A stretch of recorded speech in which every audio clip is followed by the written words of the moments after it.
Әлжан-ана мешітінің бас имамы Ермек Мұқатайдың қоғамдағы дін мәселесінен туындайтын жайттарға қатысты пікірі. Радикалды діни ағым идеологиясындағы қазақта исламнан бөліп қарау мәселелері жөнінде. Біздің қазақта жаңа жерде бір мәңгүр, дүдема, дүмше, дінсіз бір халық ретінде көргілер келетіндер де бар.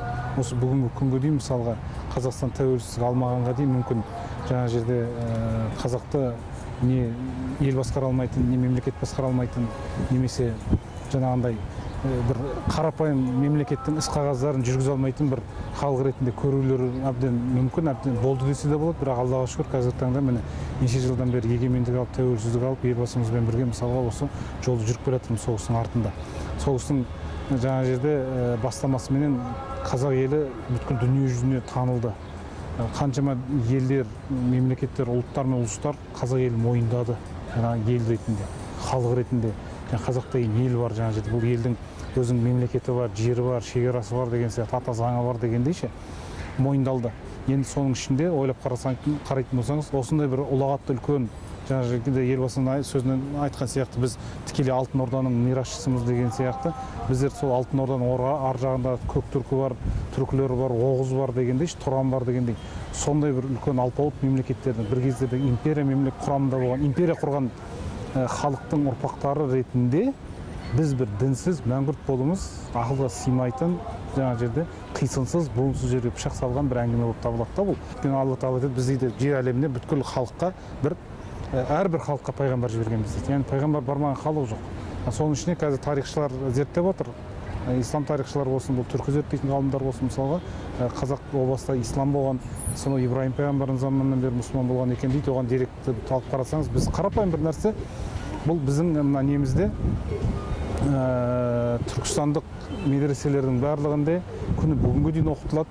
Қабір сұрақтардың ішінде бұл енді бір нақты бір кесіп айқын бір дәлел бола қоймайтын шығар, бірақ халықтың ішінде сондай түсінік бар. Халық айтады, біз дейді қабірге түскен кезде қабір сұрақтардың біреуі кімнің милләтіненсің дейді, жаңа Раббың кім, кітабың не, қай діндесің, дінің не деп сұрап келген кезде кімнің милләтіненсің деген сұрақ сұрайды.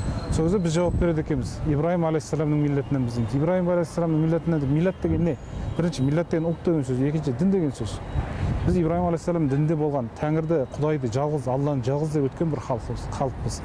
Өзіміздің мәдениетіміз, дәстүріміз, салтымыздың ешбіреуі бұрынғы уақытта да, бүгінгі күнде де, соңғы дініміз исламға да ешбір қайшылық әкелмеген жаңағы жерде.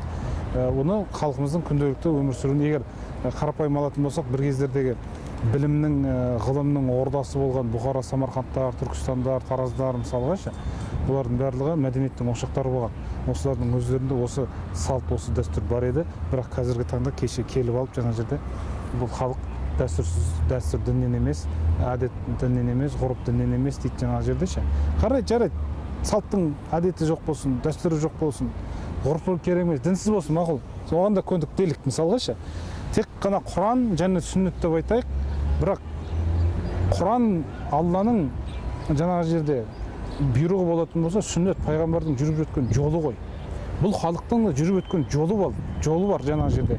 Әрбір Қасым ханның қасқа жолы, Есім ханның ескі жолы дейді мысалға ше. Тәуке ханның 7 жарғысын ал, қай-қайсысын алсаңыз, бұлардың барлығы сол бабаларымыздың біздер үшін салып берген сара жолы. Бұлардың ешбіреуі айна қатесіз Құраннан айнаған жоқ жаңағы жерде. Құраннан айнаған жоқ. Бұлардың істеген істерін, бұлардың салған жолдардың барлығы не болды? Сүннет деп саналады. Өйткені сүннет деген жол жүріп өту, жол деген сөз. Пайғамбарымыз өзінің салтыменен, дәстүріменен, сол уақыттағы жаңағы жерде әдетімен, ғұрпымен өмір сүре отырып, исламды біздерге таратып жеткізіп әкеліп берді пайғамбарымыз. Пайғамбарымыздың жаңағы жерде не істесе де пайғамбарымыз илһамды, сезімді, білімді, ғылымды Құраннан алатын. Жаңағы Құраннан алу арқылы үйретіп отырды. Ал енді қазіргі таңда қарасаңыз, тұратта жоқ, анау болмайды, мынау болмайды деп бәрін шектеп алып тастаған күннің өзінде ондай болатын болса, сіз мемлекеттің қойған жол ережесіне онда бағынбай ақ қойыңыз. Ол да дәстүр. Ол да әдет. Оңға жүр, солға жүр дейді жаңағы жерде. Ол Құранда жазылған жоқ ондай жерде. Мәшинені өстіп айда. Немесе мәшиненің жаңағы жерде моторының жұмыс істеуі белгілі бір физиканың заңдылықтарына бағынады мысалға. Ол физиканың заңдылықтарына бағынбаса, ол мотор жүрмейді, істемейді, көлігің қозғалмайды жаңағы жерде. Жетем деген, барам деген жеріңе бара алмайтын дәрежеде боласың да.